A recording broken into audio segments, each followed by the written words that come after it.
Trauma. Everyone has it. No one talks about it. It seems easier to stay silent, ignore it, or stuff it than it does to honor it, learn from it, and finally heal. Trauma is debilitating, yet so often we suffer in silence. Trauma is not meant to be battled alone, and we are no longer going to suffer in silence. Together, we are creating a safe place to speak, to share our stories, and grow our strength as we heal.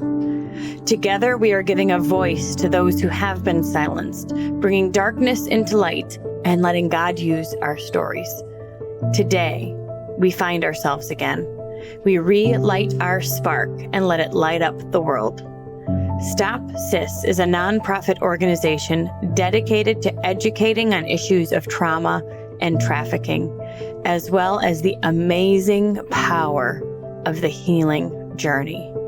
Welcome to Stop SIS.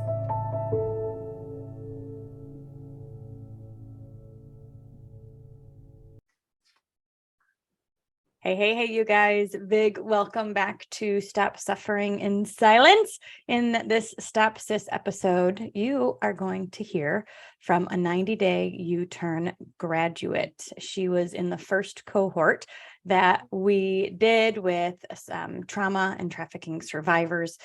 And truly, that was the first time I got to know her, was within 90-day U-turn. And I have seen a huge shift throughout the months. And so before we talk to our friend about her story and her healing journey, I'd love for Rachel to introduce her, because she truly saw her 3 steps from, like when I did.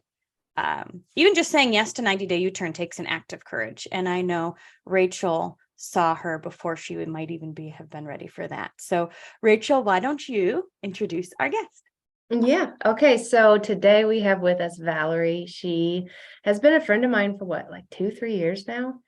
And she is a mom and has 3 amazing kids who my kids love dearly. But when I first met Val, I was having the opportunity to share my story kind of in like this underground church type setting. Like it was in a basement, and people would come and just hear this story of a trafficking survivor. And I was not in a great spot at that point either, but I will never forget when Valerie walked past me after the first time she had come to one of those meetings. And I mean, her head was down, she was shuffling her feet. She gave me this awkward hug, and then she was like, "Me too." And that was basically how it started. And I remember she came back again and heard my story again and again and again. And the reason wasn't because my story was like some miraculous thing, but Valerie was she was finding her own story within my story. And I think it created just this bond between us that has grown through the years. And so when I met Denise and we started doing 90-day U-turn, I mean, Valerie was literally the first person on my mind. I knew she was ready for it. She didn't know she was ready for it yet. I had to convince her of that. And when she said yes, like the rest is history. And she is a confident, brave, bold woman of God that I feel honored to call my friend. And that's Valerie. Yay, the crowd goes wild. All right, Valerie. So I'm going to ask a different question than I told you I was going to ask. So hopefully I don't throw you for a loop. But the first question I'm interested in right now, after hearing Rachel share, is why did you say yes to going to her event? What was it that made you go, I need to be there, not just once, but I need to keep going back? Yes, it's a God thing for sure. So Rachel's book, a friend of mine had posted on social media saying, you need to read this book. And so she posted it on Monday. I got the book on either Tuesday or Wednesday and had read it straight through. So I was messaging my friend about this book, how incredible it was as far as speaking to me. I heard for the first time ever disassociation, Stockholm syndrome, flashbacks, triggers, all of that I was experiencing, but I never had words for. And so my friend told me, yeah, she's coming to speak in our town. And I'm going, no way. And it was Friday, we were messaging. And Rachel, your first talk was on Monday night. And so I said, can I come too? And that is not me to invite myself. And she says, of course. And so I went, and I was totally out of my element because I never invite myself to things. But I knew in this book, there's a lot of unanswered questions for me. So when I walked in and I saw Rachel come in and sit down and she started speaking, it was a balm to me, thinking I'm not the only one. I'm not the only crazy one. It all made sense. Wait, what? Wait. Well, a couple questions. Did your friend know about your prior history? No, okay, not at so all. she just referred you because of Rachel's story and the power of Rachel's story, but you were able to see yourself in bits and pieces of that. Right. So we connected through the book. And I can imagine felt crazy, because if you don't understand flashbacks, and if you don't understand the negative coping skills, and if you don't quite understand triggers and what's happening, then it can feel out of your element. Like you don't quite understand what's happening in your own world. Right.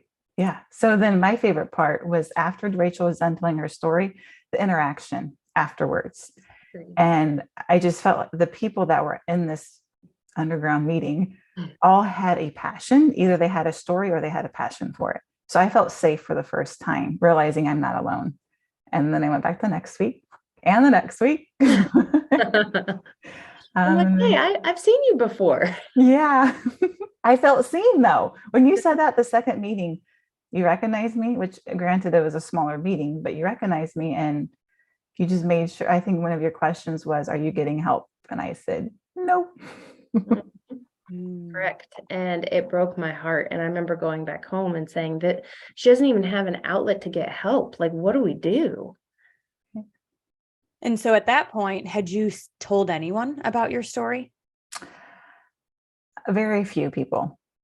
Family and my husband knew, and just maybe one or two close friends. Okay. At that time. And so how did those people, the people that did know, how did they respond when you first started coming forward? Right. My husband was one of the first ones I've told, and right away he believed me and he gave me a safe environment to talk about it. And then my parents were the second people, and that was hard because it was my brother that caused the abuse. And so for them, they can't separate their son and the abuser. For them, it's their son. And so for me, it's very easy to look at it. Yeah, he's my brother, but he's the abuser. And so it's been a struggle with family. So, and then friends, my closest friends, you learn over time who to trust. And right away, they believe me and don't ask questions. They just said, I'm here, letting me lead the conversation. So, okay. And so during that experience of first coming forward and telling people what you had experienced, it seems like you learned not to talk about it. Yes, I stuffed it because the first time I brought it up was when I told my husband, actually, no, the first time, I'm going to go way back to childhood because it had started when I was very young. And I tried telling a childhood friend, but it was adult things that was happening to a little girl. And it's actually beyond adult things. It's evil. Mm-hmm. So to explain this to another little girl, it was too much. And it scared me. Her reaction was a reaction of an innocent girl. And so I became silent, and also seeing how my parents treated my brother. He was untouchable and he was perfect. So I knew it wasn't safe to bring it up then. Perfect in their eyes, let me clarify. And so I did. I just knew that speaking about it was not safe when I was younger, until I told my husband. I don't remember where I was going with that. I'm sorry. That was good. Do you remember probably a year ago when I had gone and talked to a high school And a girl came up to me afterwards, and her brother was abusing her.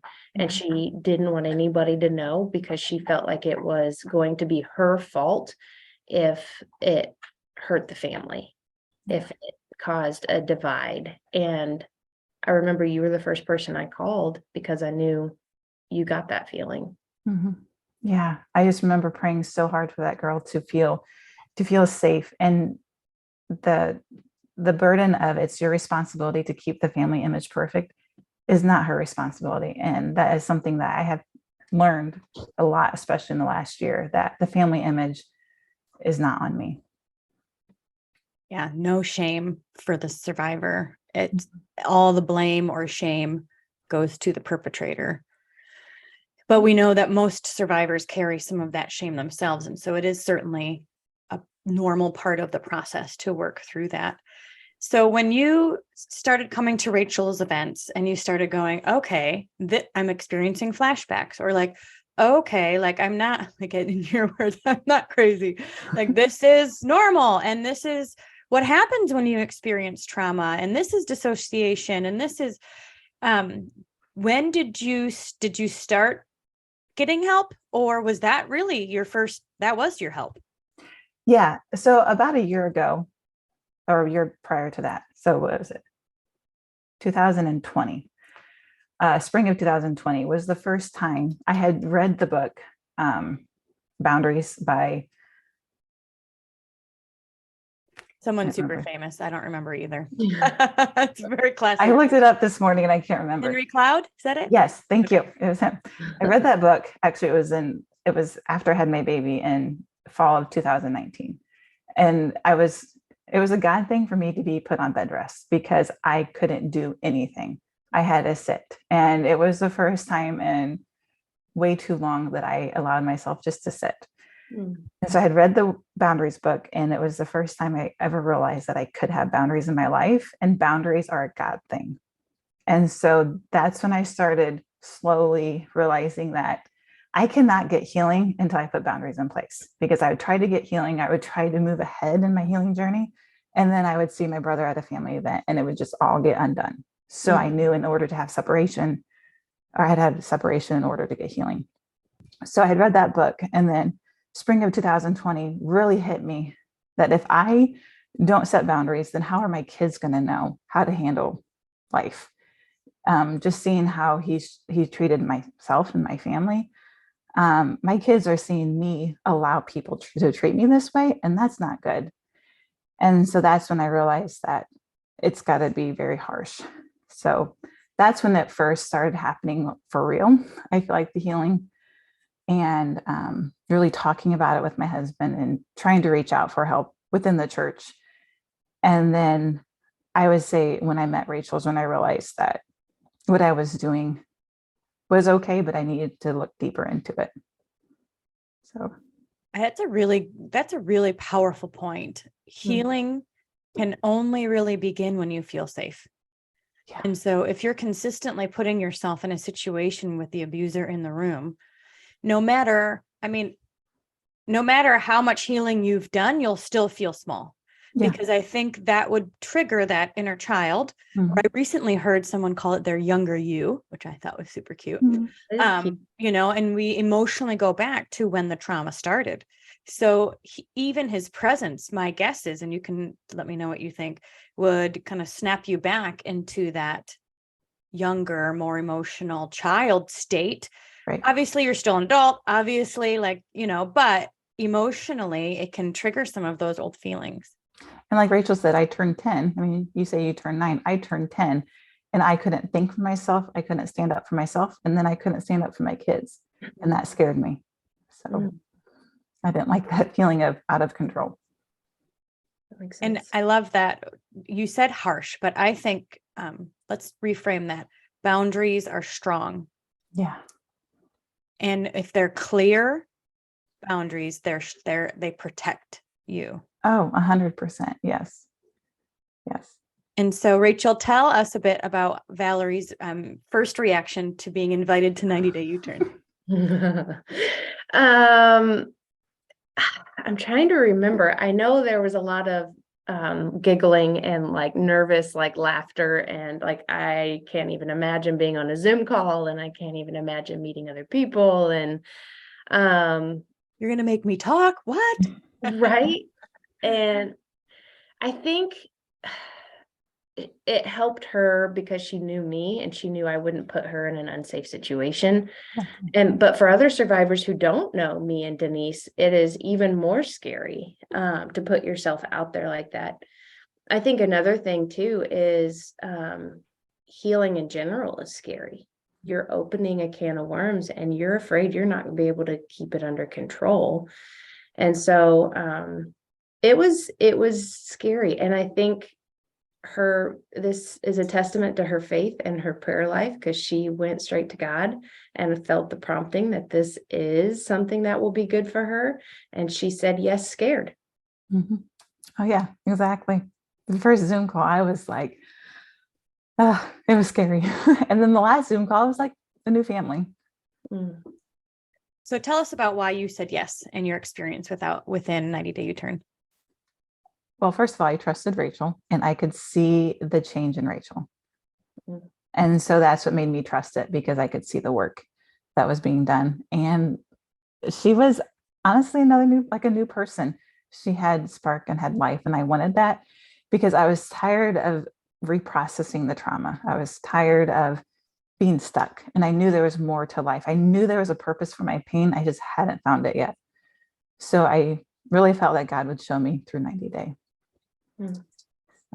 How has it changed you as like a mom? Because I mean, being a mom and having trauma is so dang hard. Yes. But how did 90 Day U-Turn help you kind of get your spark back as far as motherhood goes? Oh, so many ways. First of all, I embraced the mess of motherhood. Before, if the kids would get noisy, it would overwhelm me and I couldn't handle the overstimulation. And my mind was always in a fog. And now the chaos, I embrace it because they're being kids, they're being innocent, and I can just be present. And then I feel like I'm more open with God in my relationship with him to them. And then they're more open back to me because they see God working. And it's incredible the things the kids tell me, because they're starting to have their own relationship with God. So I feel like motherhood, it's messy, but I'm embracing it because I feel stronger to accept it. And for the longest time, I felt like I had to control them because everything else was chaos. But then that was asking too much of them. So. What's fascinating is we often think if X, Y, and Z outside of me were different, then I'd feel better. Oh, yeah. Then I'd feel at peace. Then I could whatever. But what we learned throughout 90 Day U-Turn is that the inner work is done first. And when you feel strong and secure, then your identity isn't in if they're being loud or the house is a mess or all of these types of things. You are able to kind of have that secure foundation, which means you've got more brain space. You're not living at this 8 or 9 about to freak out because you're in kind of chronic stress mode, fight or flight. Right. Yeah. It's just amazing. Just the different things that the kids bring to me. I'm able to just handle it, embrace it instead of just freeze. What would you say was your favorite week with the 90 Day U-Turn? Any like big aha moments that you had that you can remember off the top of your head? So I wrote this down this morning because it hit me. I was thinking about 90 Day. I don't remember which week it was, but we talked about the junkyard and just kind of leaving your junk there. And then I don't know if that's the same week you helped us work through, and I'm not sure if it was the first or second 90 Day, about the flashbacks. Allow them, feel them, which is the most yucky thing to do, and then process through them. And it becomes a dull memory instead of a present pain. And that has been probably my biggest thing that I learned. And then kind of getting in the habit of journaling was something I've never done before. And you explained to me your brain needs to see what your heart has to say. And so now I can't go a day without journaling because I feel like I'm missing something. Yeah. And I think we're so used to being busy. We're afraid to see, we're afraid to like slow ourselves down enough to hear our hearts or to you feel a minute. But when you do that, it really does domino effect and impact the rest of. Yes. And then we went to the retreat. I giggled. You're allowed. Tell us about your experience at the retreat. And was that something that was a big deal for you to come? It was massive. So those 12 weeks leading up to the retreat, I fought it because I was not going to go. And she would say to me, I think I'll go next time. And I was like, okay, Val, there is zero time in the history of the earth where this group that just went to 90 Day U-Turn is going on a retreat that will never happen again. Yeah. But nice try. It was a lot of mom guilt I felt. And then it was an excuse. I realized the mom guilt was an excuse. And I still remember it was another girl and I drove halfway and then we met the rest of the girls and went the rest of the way. And we're leaving my house and I was sobbing. I was bawling my eyes out. And she looks at me, she's like, we can turn around. I'm like, no, I know. Because it was hard for both of us to leave the comforts of home. But the retreat was the best thing for me. And I learned so much there. And I was thinking another thing about it, all these activities that you have us do, they might seem very minute in people's minds, but when you actually pick up a rock and throw it, the physical act of doing that, and then here we are picturing the rock hitting a tree and hitting us back. I mean, you just had to work through all those little things and it was amazing. And then the last day, the butterflies, that was incredible because my butterfly would not leave my hand. And I remember whispering it to it and just relating so much to the butterfly, saying, you can go, like it's a better world out there, just sobbing and praying for this butterfly. And it took off and it flew the furthest. I mean, it just took off and did not stop. And I just remember just relating to that butterfly thinking, I can do that. I can be free. And you also learned or taught us that to have a dream, but then to act on the dream. And that was something that I had never done. So it's a lot that I learned. And then when you came home, how were your kids? Like, who's that? No. They didn't care one bit you were gone. They enjoyed it. No, the youngest I was worried about because she never slept through the night and she did fine. It just made me realize that, yes, they love me, but I can also take care of myself as well to be a better mom. Yeah. So it was a good experience overall. There's a lot of tears, but there was healing tears. Yeah. And so you came back and did 90 Day U-Turn a second time, this time as a support coach. Yes. And that was a very cool and maybe a shifted role for you to be 3 steps ahead of where the new round of survivors came in. They were experiencing that same fear, that discomfort, the uncertainty. What did I get myself into? Is this going to really work? That kind of thing. But because you had already experienced it, you were able to pour life back into them. So how was it for you to do it again, but this time in more of a support coach role? Oh, it was incredible to experience because I could look at those girls, especially the first meeting, and seeing that scared look on their face and seeing in their mind thinking, what are we getting ourselves into? But also seeing so much potential in them. And as the weeks went on, experiencing their steps forward with them and their steps backward. That was probably the most incredible thing, just to experience that and not being in the midst of my own thoughts, but to have a step back. And I don't know, I think that was pretty powerful. And there were several girls who throughout the course of the 12 weeks, like you were the person that they were most comfortable contacting, like during the week when something was going on, because they felt safe with you, like you were their person. Mm-hmm. And I love that. That just shows a lot about you. Well, I just remember one girl messaging me pretty late at night, are you up? Of course I am. We talked for over an hour, but it was just to feel like that safe person was powerful for me to start gaining confidence in myself. Yeah. Part of the grief process, and we talk about this in 90 Day U-Turn, is giving back. And so when you can give back to somebody, of course, everybody's story is different. No story is the same, but yet trauma trauma often reacts the same. And so you are able to give back to somebody who is 3 steps behind you, in a sense, like on their healing journey. And not only within 90-day U-turn, but you've expanded that support to others within your church. You are becoming a person where somebody could say, Valerie, I need help. And you are able to support them in that. Yeah. I have like my inner Denise coming out in me. So tell us a bit about how, like, in other ways you've been able to take these skills that you've learned and give back to others. I would say just most recently, it's just a group of us have been getting together, and especially one of them for the first time talking about trauma and validating her trauma and validating that you are worth getting help. You're worth being heard. It's incredible. Just it's not that I'm done healing. It's not that I'm like, all right, we're good. Next thing. I'm still healing too, but I feel a lot stronger. I don't feel like I'm drowning along with her, that I'm, well, I guess a lot stronger swimmer at this point. It's just, so when somebody does tell me their heartache, it doesn't overwhelm me. I can take it to God. I can pray about it and ask him, how do I handle this next? Because it used to be when I'd hear somebody's hurt, it would just spiral me along with them. And this is the first time I'm able to hear it. And God has just given me just how to look at her and how to help her. Pretty incredible experience.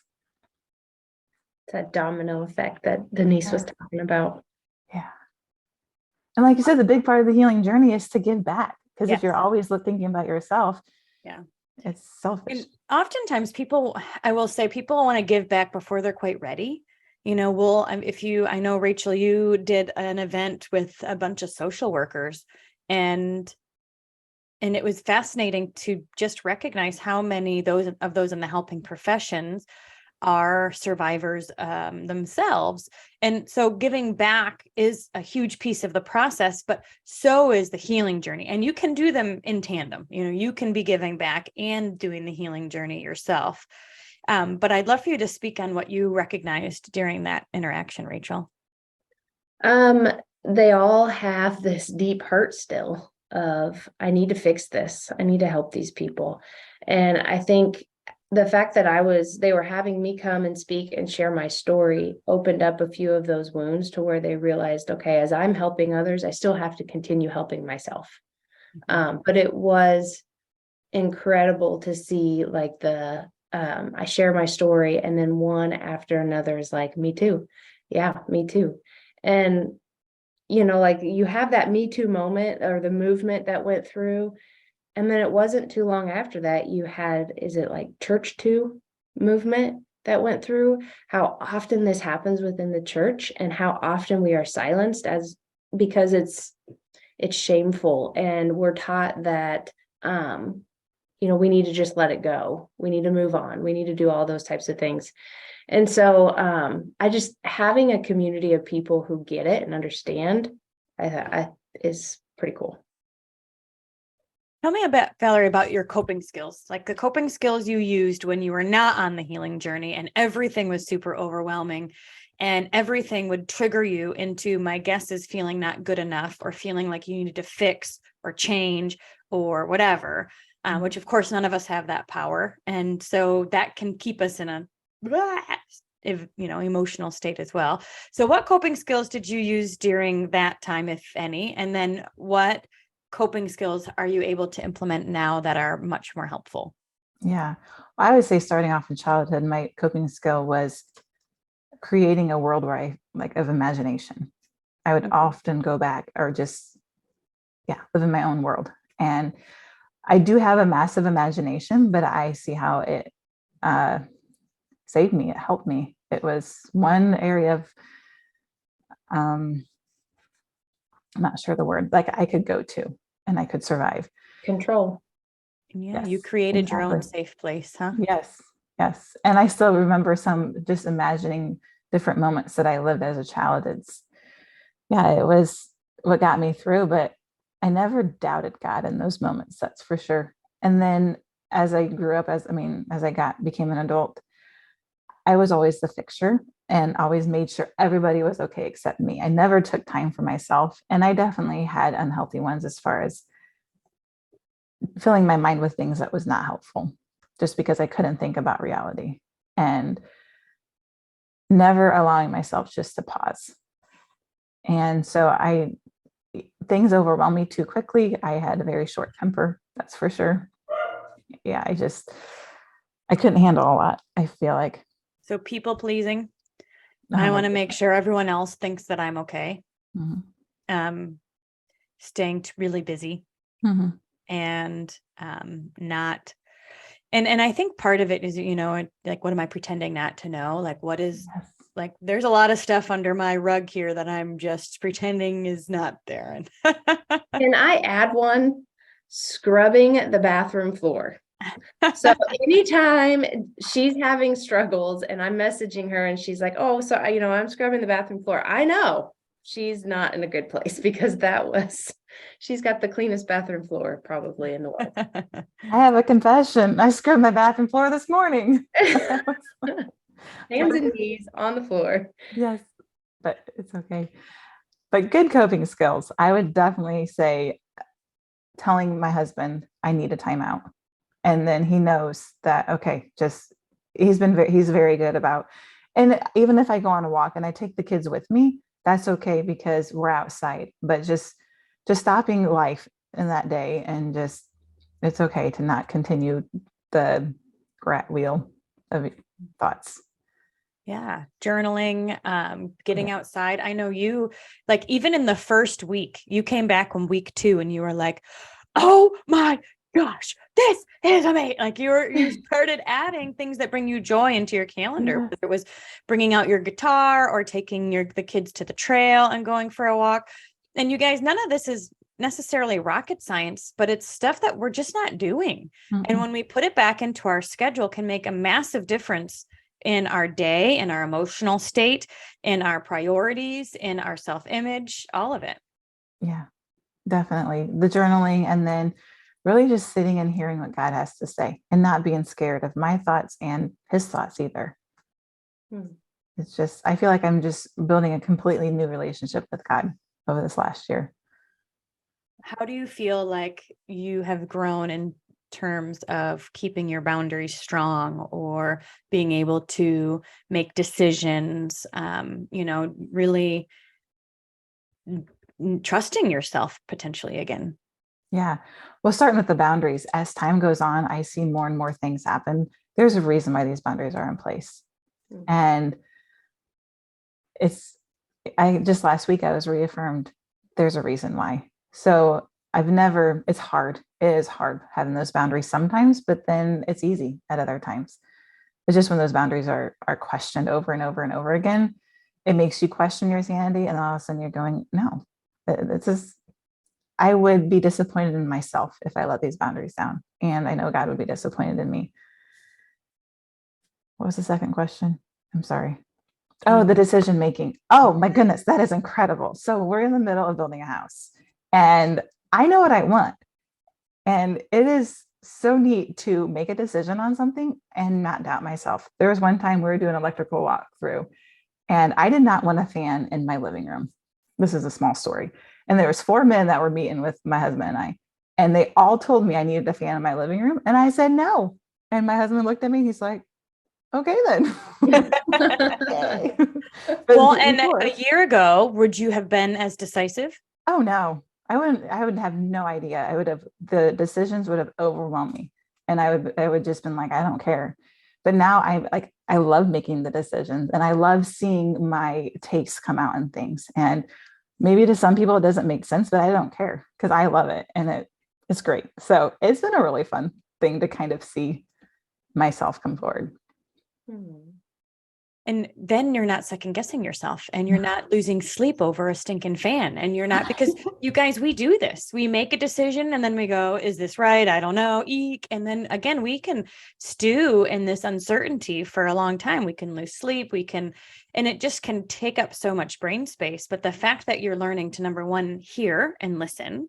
Number 2, take that decisive stance. And number 3, be like, yeah, this is important to me. Right. And and then not kind of backtrack or second guess yourself. Right. And I feel like another thing too, as far as decisions, when opportunities land in my lap, I can look at it and be like, is this going to help me or is this going to overwhelm me? And that has been so clear to see. I have said no and yes to things that surprise me. And so that's been kind of neat too. Yeah. I know who I am. It's like you have your power back. Yeah. You're not succumb to what's coming to you. You don't say yes to everything just to make them happy. Right. Which again doesn't make somebody happy anyway. No. But you're really able to gain clarity. It seems like you've gained clarity on what's important to you, what it is you really want, and then you can make decisions based on that. Right. And then I have the strength I feel to follow through and to keep building on that dream. Gosh. It's huge for me. I think one of my favorite Valerie quotes is when we were at the retreat and we had just done an inner child exercise. And you said, I was a really cool 10-year-old kid. And I was like, yes, like you're starting to see you for who you really are. Yeah. And we did that color test yesterday. I have so much red in me. I am so excited. I didn't realize it. Getting your color back. A lot of yellow, but that red is just, it's coming forward. That's fun. And those are the things that are game changers for your kids. You know, I think both of you can probably remember a time when maybe sleeping all day or just like whatever, bump on the log, perhaps experience, you know, and but to have a mom that has personality and color and excitement and can laugh and joke and just be present rather than in, you know, cloudy mind, I guess. I don't know what to say or how to describe that, but yeah, that's a big deal. I think Valerie and I both have a boy who is anxious and struggles with things. And so it's something that her and I have related to, because our little boys take after us a little bit in that anxiety role. And so being able to speak truth in life to our sons when they're struggling has been awesome. It is. And I feel that my son's anxiety is getting better as time goes on. And he's a lot quicker to pray about it. And he'll be like, Mom, I'm scared of a nightmare. And I said, let's go pray. Or he said, can we pray? And he's just a lot quicker to acknowledge that his help comes from God. And he wants me to pray. And then I will have a prayer. Then he'll have a prayer. And it's the sweetest thing ever. So not like his anxiety is fixed, but I feel that we can acknowledge it and work on it together. Well, because you have the tools, you can then pass those tools on to him. Whereas before we didn't have the tools. We were just drowning. Yeah, we were. We were. We were a hot mess. Very much so. Or I just feel like our kids, when they have a bad day at school, when they come home, I can see it right away. Instead of it having code too long and then it just blow up into something else that it's not. Well, and I often wonder how much our kids take on. Like, do they feel like they need to support mom? Do I need to fix mom? Do I need to do something to make mom feel better? And if they don't have that on their shoulders, they're able to be kids. Yeah. And again, like when we talk about like a life change, like guys, this is healing is generationally changing. Yeah. We often, so in my network marketing company, we would always talk about legacy changers because like, we're going to get debt free and we're going to whatever, and we're going to change the legacy of our family. And they would always say, we're going to, you know, your grandchildren are going to put a picture of you on their wall as like the one who made like a trajectory change, you know? But I think about that with you guys. You guys are the ones that are saying the buck stops here. We're not going to keep this generations of trauma happening. We are going to work on our healing, which changes the trajectory of the entire family. So I'll say to you, your grandchildren are going to have your pictures on their mantle, and they're going to say, my grandma was the one that did the hard thing to heal her own stuff so we could all be healthier.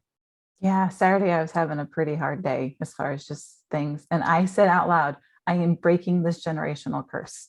And it was so freeing because I look at my kids and I'm thinking they're grandkids. I want them to have a grandma who is just there and can just be present with them and not be ashamed of what I passed on to them.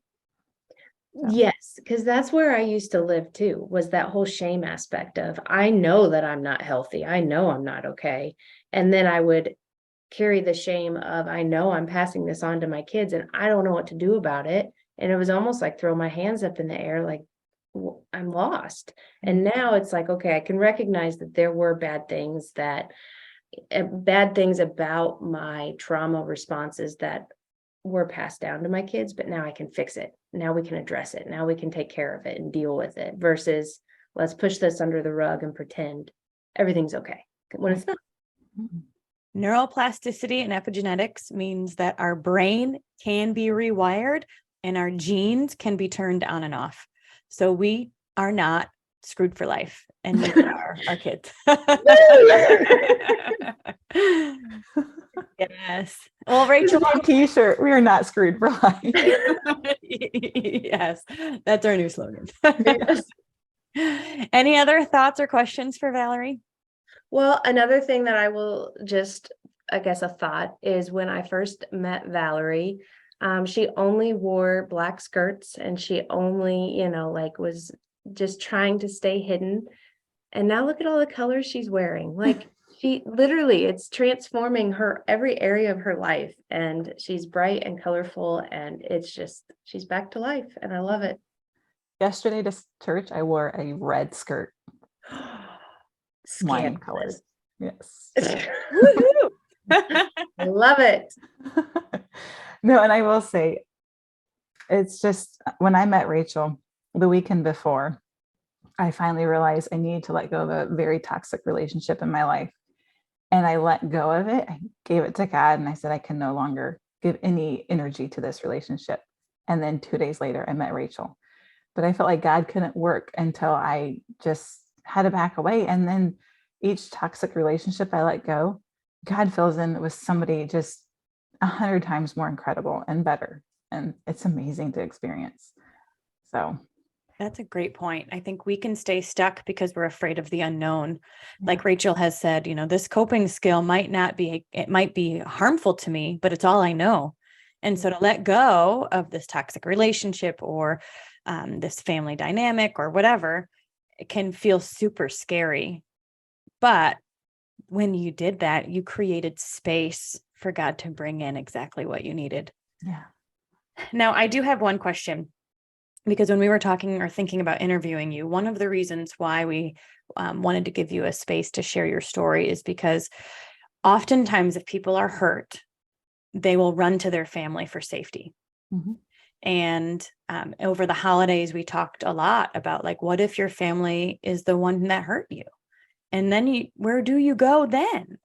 And so I'd love you to speak to somebody who has maybe experienced some of that, how you've been able to create community and find safe places and create relationships, not that replace our family, because that might not necessarily be the goal, but where you don't feel alone in the journey.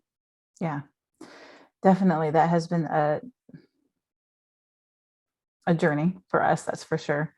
But kind of what I just said earlier, God will put people in your life that are safe and that when things do happen, they feel closer than family. So I guess my biggest thing is just to really commit it to God, because the people in my life now, I never 2 years ago would have dreamt are my closest inner circle, the people I trust.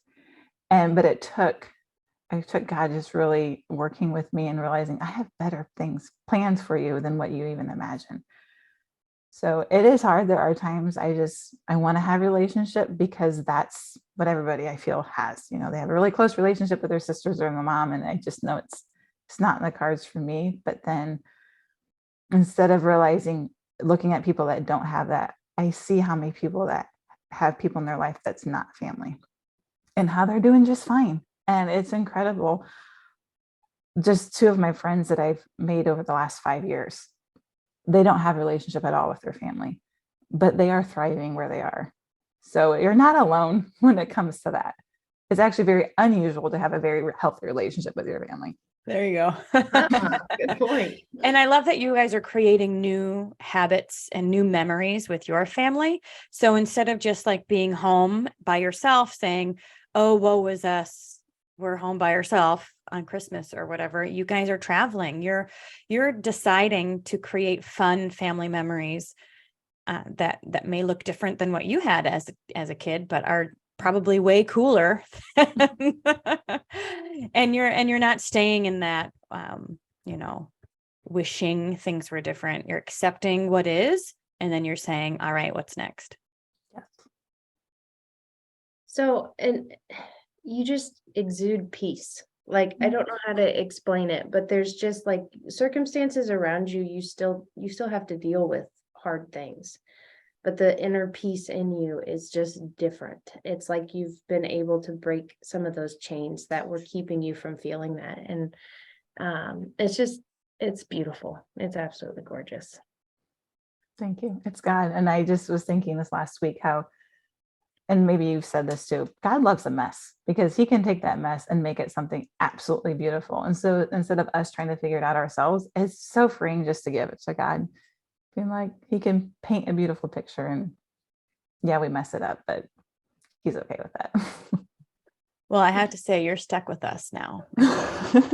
Yay.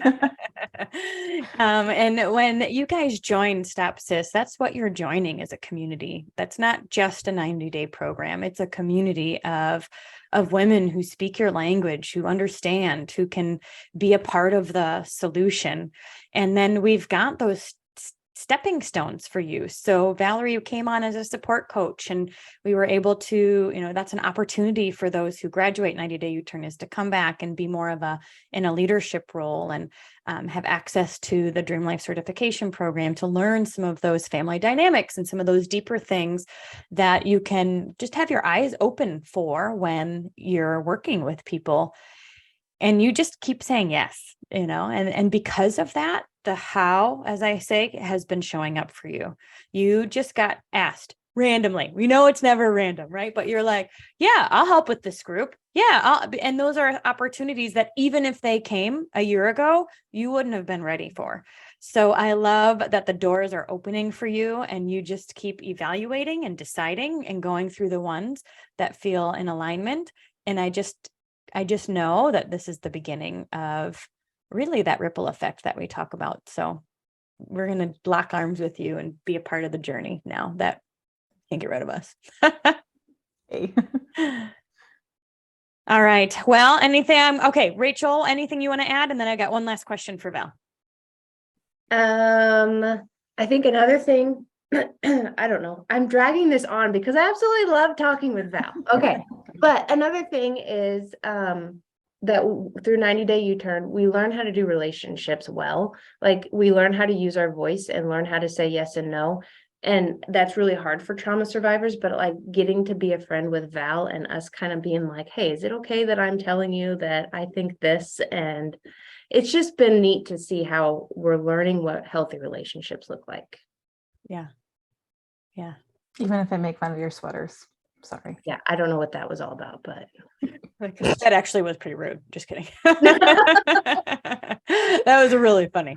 And I think that's part of it too, is we are able to, we talk about, there's a week on relationships. There's conversations about boundaries. There's conversations about communication styles and what this really looks like, and how do we get to the root of the problem. And, I guess I just think that these are not conversations happening in real life. You have to intentionally put yourself in a group to have these intentional conversations, so you can have your own aha moments and your own, jokes and your own, and those are the things that really cement it into our way of being. Truth. All right, Valerie, my last question to you is, let's say somebody's listening and they have never really spoken about their trauma before. They are in this place where they know, I think that even if somebody says, I'm fine, like, they know there's this underlying anxiety and restlessness, and what would you say to them if they're interested in either starting with the trauma program that we're offering in the next month, or 90-day U-turn? What would you say to somebody who's 3 steps from where you are now? do it. It's very scary, but not really. In your mind, it's so built up because you're thinking, nobody else is going to understand me, or my story's too yucky, or my story's not big enough. And I think that's a lot that I feel I've run into. It's not that big of a deal. And then when you sit and you talk to them, you're going, it is a big deal. And that's what's keeping you up at night. And that is what you think, you look back on and you start shaking. And it is a big deal because that's your life. And so to realize that no trauma is too big or too small. And don't, because I feel like God looks at us and it's just, it's like, it's not too much for him either. So I don't know. I guess God sees us and find that self-worth in yourself. I think for me, that was my biggest thing is God is perfect and he didn't make a mistake when he made me. And to realize that you have worth to find healing.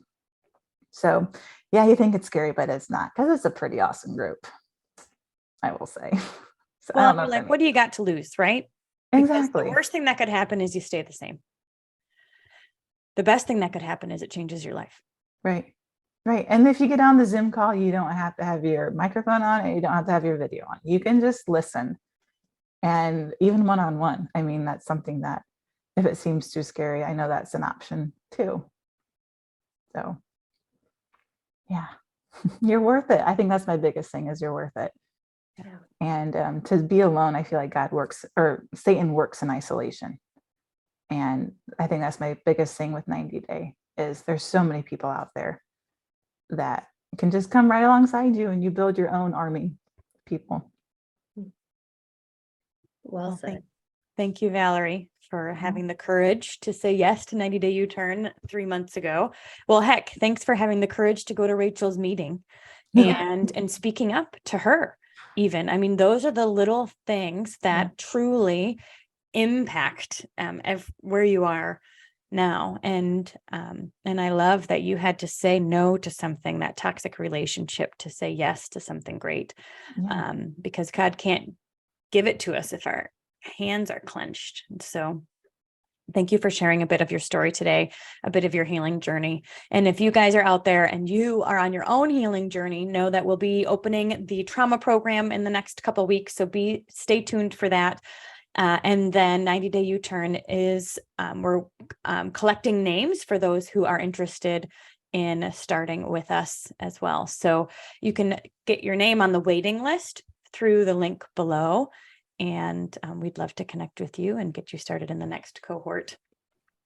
Awesome. All right. I'm going to end with an I declare. Oh, this is a good one. Okay.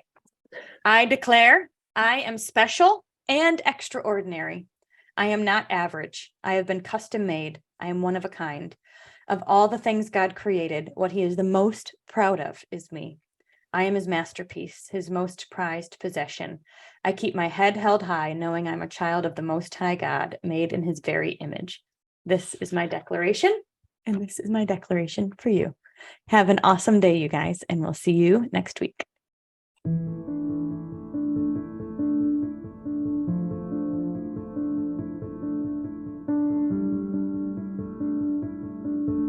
Thank you so much for listening to this powerful episode of Stop Suffering in Silence. If you are interested in booking Rachel to speak at your school, your church, or on your podcast, then please email OpenBlindEyes@protonmail.com. If you are interested in sponsoring a survivor on their healing journey and would like to donate to Stop SIS, then please check out the link in the description box or show notes below, or you can email stopsis@protonmail.com. And finally, if you are currently suffering in silence, or you know somebody who is, whether they're dealing with a current trauma or one from the past, then we will always recommend that you reach out to your local resources and find a counselor that you can trust, because nobody is meant to suffer alone. Have an amazing week, and thank you for being here.